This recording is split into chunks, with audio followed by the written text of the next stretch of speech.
উত্তপ্ত নেপাল, হোটেলে বন্দী বাংলাদেশ জাতীয় ফুটবল দল। হিমালয়ের দেশটির অস্থিতিশীল অবস্থায় অনিশ্চয়তায় জামাল, তপু, ফাহিমরা একদিন আগে দেশে ফেরার ব্যবস্থা করেও বাধার মুখে লাল সবুজ বাহিনী। নেপালের প্রধানমন্ত্রীর পদত্যাগের পর শাটডাউন করে দেয়া হয় ত্রিভুবন আন্তর্জাতিক বিমানবন্দর। টিম হোটেলেও নিরাপত্তা ঝুঁকিতে বাংলাদেশ দল। নিজের সামাজিক মাধ্যমে ভিডিও শেয়ার করেছেন অধিনায়ক জামাল ভূঁইয়া, যেখানে দেখা যায় হোটেলের পাশেই জ্বলছে আগুন।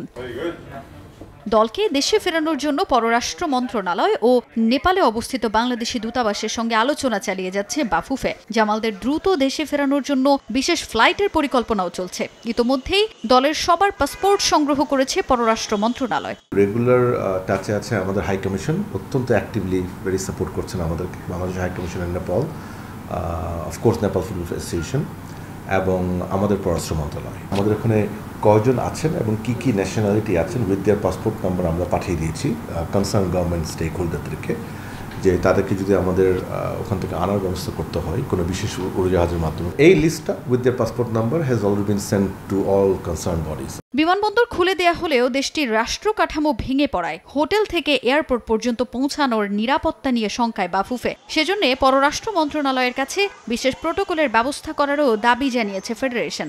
এখন এই মুহূর্তে আমাদের চ্যালেঞ্জ হচ্ছে কত তাড়াতাড়ি আমরা তাদের জন্য একটি সেফটি রুট আনতে পারি, যেন তারা হোটেল থেকে এয়ারপোর্টে পৌঁছতে পারে। আমরা বলেছি, অফকোর্স বলেছি, ওটা আমাদেরকে এখনো কনফার্ম করা নেই। মোস্ট লাইকলি এই ধরনের কেসে যেটা হয় যে একটা বড় গ্রুপকে নিয়ে কিন্তু একসাথে ওরা প্যাসেজ করে, মানে খালি মাত্র আমাদের আসলে টিম থাকবে না, হয়তো ডিপ্লোম্যাটরাও থাকতে পারে।